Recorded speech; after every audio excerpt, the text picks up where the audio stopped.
Selamat pagi sahabat bejana Kristus yang terkasih. Semoga hari ini saya mendapati sahabat sekalian dalam keadaan sehat walafiat. Hari ini kita memasuki Minggu Paskah yang ke-7 bersama seluruh gereja sejagat, bersama Bapak Suci Paus Fransiskus. Kita merayakan Hari Komunikasi Sosial Sedunia yang ke-54. Pada tahun ini Paus Fransiskus mengambil tema tentang hidup menjadi cerita, menjahit kembali yang putus dan terbelah.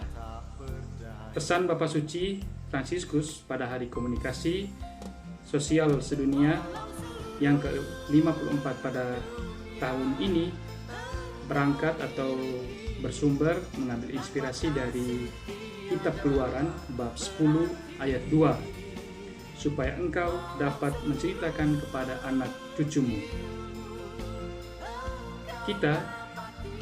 Hidup kita adalah sebuah kisah atau cerita yang beraneka ragam, dan kita bisa menenun cerita hidup kita masing-masing. Cerita ada yang baik, ada yang juga mungkin kurang baik, dan kita sekalian masing-masing kita mempunyai cerita hidup kita yang kadang cerita itu sungguh indah, membahagiakan, tetapi mungkin kadang cerita kita juga sedih dan kurang membahagiakan. Nah, sahabat bejana terkasih, hari ini sejalan dengan pesan Bapak Suci Paus Fransiskus tentang hidup menjadi sebuah cerita, saya punya sebuah cerita untuk kita sekalian. Ceritanya demikian. Ada seorang raja yang memiliki seorang sahabat karib, teman akrabnya, yaitu Perdana Menterinya. Keduanya sudah bersahabat sejak lama dan seringkali pergi bersama. Ada perbedaan antara kedua sahabat ini. Kalau sang raja, hobinya, kesukaannya itu pergi berburu binatang di hutan. Sedangkan sang Perdana Menteri, hobinya berkomentar atau memberi komentar. Dan uniknya, komentar sang Perdana Menteri hanya 2 kata, yaitu ini bagus atau itu bagus. Nah, pada suatu ketika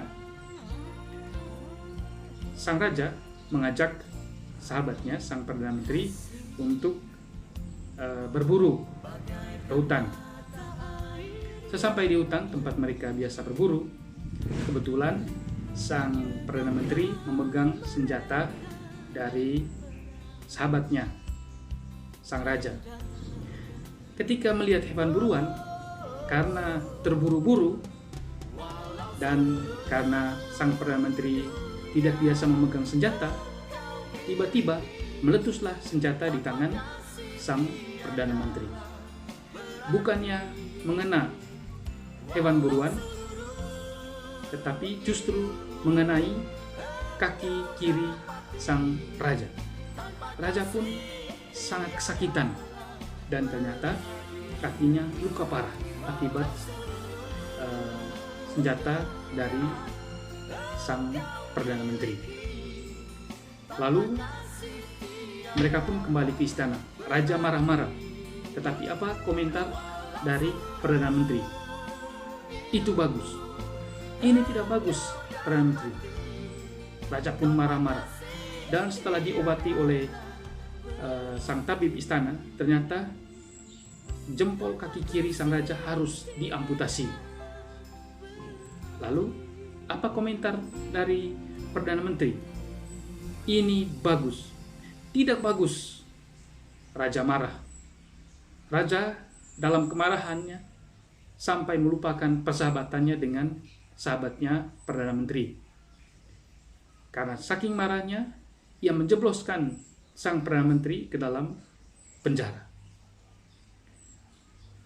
sang Perdana Menteri tidak boleh dikunjungi oleh keluarga, diberi makan seadanya, dan disiksa di dalam penjara. Hilanglah persahabatan antara Perdana Menteri dan sang raja. Setahun kemudian, sang raja pergi berburu kembali. Tetapi kali ini, dia berburu di satu daerah, satu hutan yang berbahaya. Sebab di sekitar itu ada perkampungan suku kanibal yang suka menangkap manusia dan memakan daging manusia. Nah, ketika mereka, raja dan para prajurit sedang berburu, mereka disergap oleh sekelompok suku kanibal. Para prajurit yang lainnya kabur, melarikan diri. Yang tertangkap sang raja. Nah, sang raja pun akhirnya dibawa ke perkampungan suku kanibal. Mereka berpesta pora karena mendapat daging manusia. Namun, sang kepala suku memerintahkan kepada anak buahnya supaya memeriksa dulu manusia yang akan menjadi makanan mereka itu. Dan ketika anak buahnya dari kepala suku ini memeriksa dari ujung rambut kepala sampai ujung kaki, didapati ternyata manusia ini cacat. Lebih tepatnya, jempol kaki kiri dari manusia ini cacat. Dan menurut aturan adat dari kelompok suku kanibal itu, haram memakan daging manusia yang cacat, apalagi di kaki sebelah kiri. Dengan terpaksa, sahabat bencana terkasih, mereka pun akhirnya melepaskan sang raja ke hutan, dan raja pun selamat kembali ke istananya. Di singgasana, sang raja pun merenung, kalau dulu kaki saya tidak ditembaki oleh Perdana Menteri dan tidak diamputasi, pasti saya sudah menjadi santapan suku kanibal alias is dead. Nah, dengan menyesal, sang raja pun memerintahkan prajuritnya untuk mengeluarkan sang Perdana Menteri dari penjara. Sang raja pun meminta maaf karena telah memenjarakan, menyiksa sahabatnya sang Perdana Menteri. Tetapi apa kata sang Perdana Menteri? Ini bagus. Kenapa Perdana Menteri mengatakan ini bagus? Kan tidak bagus. Disiksa dalam penjara, diberi makan seadanya, tidak dikunjungi keluarga, dan sebagainya. Begini, Paduka yang mulia, penjelasan dari sang Perdana Menteri. Kalau sang raja tidak memenjarakan saya, maka sudah pasti yang ditangkap atau dimakan oleh suku kanibal itu pastilah saya. Sebab saya masih utuh, tidak cacat. Dan saya tidak akan mungkin meninggalkan sahabat saya berjuang sendirian. Pasti saya akan selalu berada di samping sang raja. Tetapi untunglah sang raja memenjarakan saya, sehingga selamatlah saya. Jadi saya katakan itu bagus. Ini bagus. Akhirnya mereka berdua pun selamat. Nah, sahabat bencana terkasih, demikian kisah singkat tadi. Itu judulnya ini bagus atau itu bagus.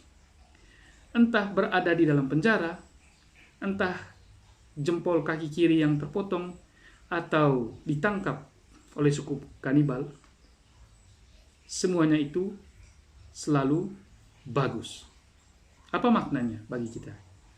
Maknanya bahwa dalam seluruh pengalaman hidup kita, entah kita mengalami kejadian yang tidak mengenakan, mengalami masalah, mengalami kesulitan, mengalami kesedihan dalam hidup, atau kita mengalami kegembiraan, mengalami kesuksesan, semuanya itu bagus di mata Tuhan. Sebab segala sesuatu yang kita alami merupakan bagian dari rencana Tuhan atas hidup kita. Entah kita mengalami kegagalan, mengalami keberhasilan, mengalami kesedihan, duka cita, atau kegembiraan, sukacita, semuanya itu berasal dari Tuhan. Setiap kita mengalami masalah, Tuhan menginginkan kita untuk belajar dari masalah itu, untuk melihat sisi positif dari setiap kesedihan, setiap masalah, kesulitan yang kita alami. Dan setiap kali kita mengalami keberhasilan, Tuhan menginginkan kita untuk selalu bersyukur. Kita bersyukur untuk kejadian yang tidak mengenakan, kita juga bersyukur untuk kejadian yang menyenangkan. Nah, itu kisah kita pada hari ini. Ini bagus. Sahabat Bejana terkasih, masing-masing kita punya cerita, punya kisah yang bisa kita maknai, kita hayati dalam hidup kita bersama. Dan kita juga punya pengalaman masing-masing yang beraneka ragam, yang punya banyak makna.